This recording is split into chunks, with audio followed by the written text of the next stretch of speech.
Good morning, world. I am Judy, your web-based therapist, making therapy accessible and convenient for our clients in Florida and New York, and of course, sharing information worldwide.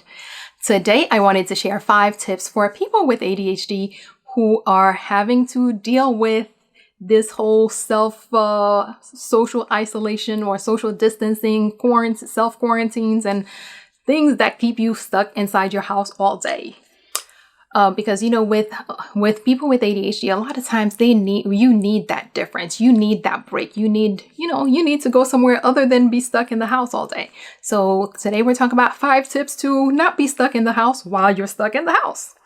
First is keep your morning and your bedtime routine, because right now this moment is creating that hey, free, happy-go-lucky, do whatever we feel like doing situation.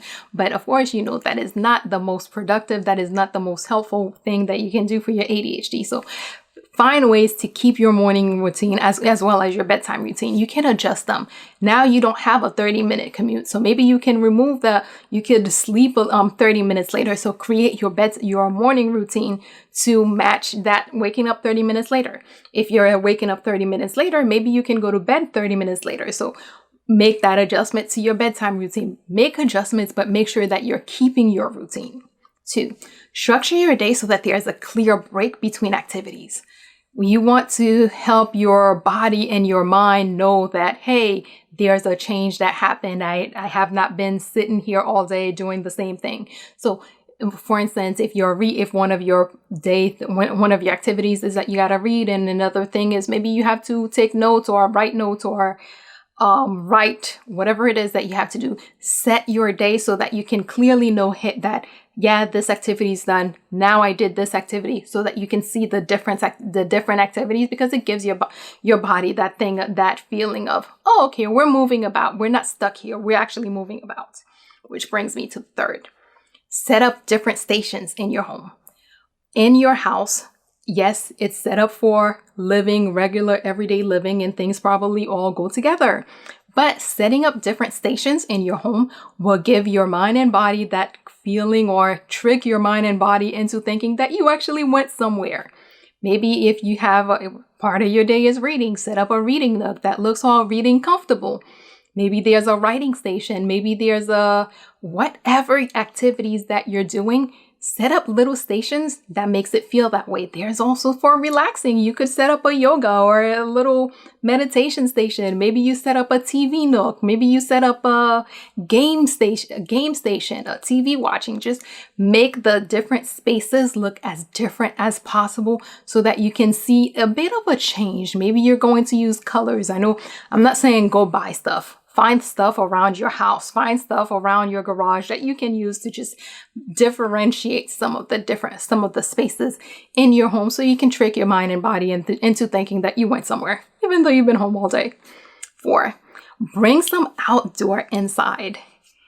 Even if you're spending most of your day inside, but please do take a minute to go outside and get some sun. But even when you're spending most of your day inside, it's important to bring a little bit of the outdoors. Maybe you're bringing plants, maybe you're bringing flowers, maybe you're bringing your little water fall thingy, whatever. Find some of the outside. Oh, windows, open your windows, open your blinds, let sunlight into your house. Whatever ways you can bring some of the outside inside, do it, because it gives that fresh, refreshing feeling, that uplifting feeling that you get from being outside while you're staying at home.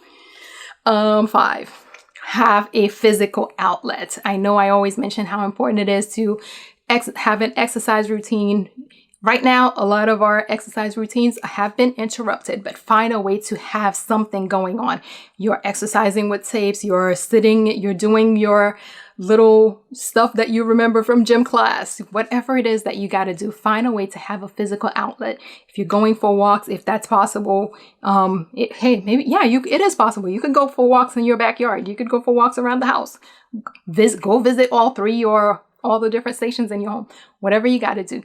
Find ways to have some type of physical activity. And I would even increase the level of activity from what you would normally have, because right now the stress level is higher and you could probably use a little bit more physical activity. So make sure that you have a physical outlet.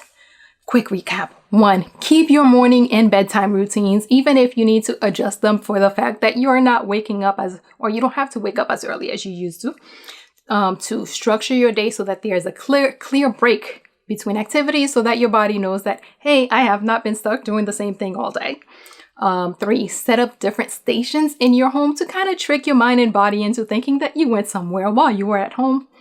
And 4, bring some outdoor into your home, because bringing that outside freshness, that sunlight, that air, it helps you feel better. So bring some outside into your house, your inside. And finally, make sure you have a physical outlet and even increase your exercise if you can, because right now you need it even more than you normally do. And as always, if you or someone you know happens to be going through something that is more than you can handle, please remember that there's a lot of help out there, even right now with everything or so many things shut down. There are professionals like myself providing remote services. So figure out who those people are in your community so that you can reach out and get the help that you need. And that is all we have for today. Good morning, world. Have an awesome day.